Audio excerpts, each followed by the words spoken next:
हवा के तेज चलने से समंदर रूठ जाता है, हवा के तेज चलने से समंदर रूठ जाता है, मुसलसल जब गिरे पानी तो पत्थर टूट जाता है। और मेरी माँ की दुआओं से परेशान है मेरा दुश्मन, वो जब भी वार करता है तो खंजर टूट जाता है। साथियों, माँ वो है जिसकी मिसाल नहीं, माँ वो है जिसकी मिसल नहीं। एक बात कहकर अपने उन्वान को खत्म कर दूं कि दूसरा खुदा नहीं हो सकता। साथियों, जिस तरह दूसरा खुदा नहीं हो सकता उसी तरह दूसरी माँ नहीं हो सकती। बाप की दूसरी बीवी को दूसरी माँ कहते हैं, मैं इसकी अजमत पर कुर्बान हूं। लेकिन एक बात बता दूं, माँ तो माँ होती है। एक बच्चे की माँ का इंतकाल हो गया, आप लोगों में भी कुछ ऐसे लोग होंगे जिनके सर से माँ का साया उठ गया होगा। जब सर से माँ का साया उठता है तो कलीम को कहा जाता है, मूसा अलैहिस्सलाम को कहा जाता है, मूसा जरा संभल कर आना। कहते हैं कलीमुल्लाह पहली बार तो नहीं आता, आप संभलने का हुक्म क्यों है? कहा मूसा, कल तक तेरी माँ जिंदा थी, जब तू घर से बाहर निकलता था तो तेरी माँ आंचल पसार कर दुआ करती थी, अल्लाह मेरे मूसा की हिफाजत फरमा। अब माँ चली गई दुनिया से, तेरे पीछे दुआ करने वाला नहीं है, कलीम जरा संभल कर आना। एक बच्चे की माँ का इंतकाल हो गया, उसकी माँ मर गई, बाप ने दूसरी बीवी कर ली। माँ तो माँ होती है, कहने को तो दूसरी माँ, माँ एक ही है, ममता एक ही है, पेट में रखने वाली वही हकीकी माँ है, बल्कि सैकड़ों माएँ बन सकती हैं।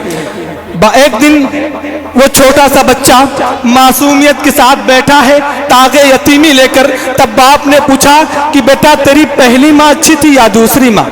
बेटे ने जवाब दिया, अब्बा मेरी पहली माँ झूठी थी। बेटे ने क्या जवाब दिया? अब्बा मेरी पहली माँ झूठी थी और मेरी दूसरी माँ बड़ी सच्ची है। बाप ने पूछा कैसे बेटा? कहा अब्बा जब मेरी माँ कहती थी, जब पहली माँ कहती थी कि स्कूल नहीं जाएगा तो मारूंगी और शरारत करेगा तो बांध दूंगी, खाना नहीं दूंगी, लेकिन मैं इतना शरारत करके आता तो वो बांधती नहीं थी, भूखा नहीं रखती थी, बल्कि अपने हाथ से खिलाती थी। बच्चा इसे क्या समझे तो कहता था मेरी माँ झूठी थी और मेरी दूसरी माँ बड़ी सच्ची है। फिर बाप ने पूछा कैसे बेटा?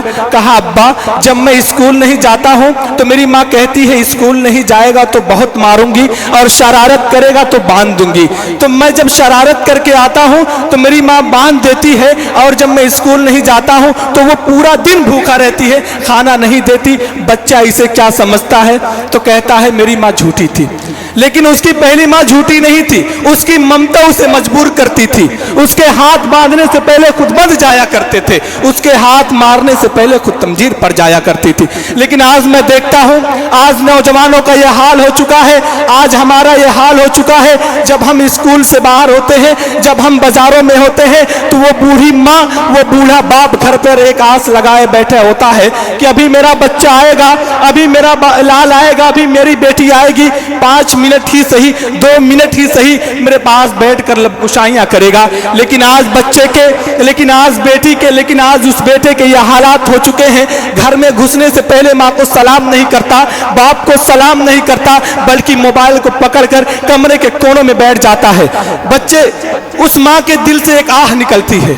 मैं एक बात बता दूं, माँ की आह कभी मत लेना, क्योंकि माँ की आह फकीर को बादशाह बना देती है, माँ की दुआ फकीर को बादशाह बना देती है और माँ की बद्दुआ बादशाह को फकीर बना देती है। इसलिए मैं आपसे यही कहना चाहूँगा कि माँ बाप की अजमत क्या करें, अपने उस्तादों का इस्तकबाल क्या करें और उनकी इज्जत क्या करें। मैं चंद शेर के साथ अपनी बात को यहीं पर मुकम्मल करना चाहूँगा कि तड़पता है कोई बच्चा तो माँ का दम निकलता है, तड़पता है कोई बच्चा तो माँ का दम निकलता है, मगर जब माँ तड़पती है तो फिर जमजम निकलता है। व आखिरु दावाना अल्हम्दुलिल्लाहि रब्बिल आलमीन। अस्सलामु अलैकुम व रहमतुल्लाहि व बरकातुहू।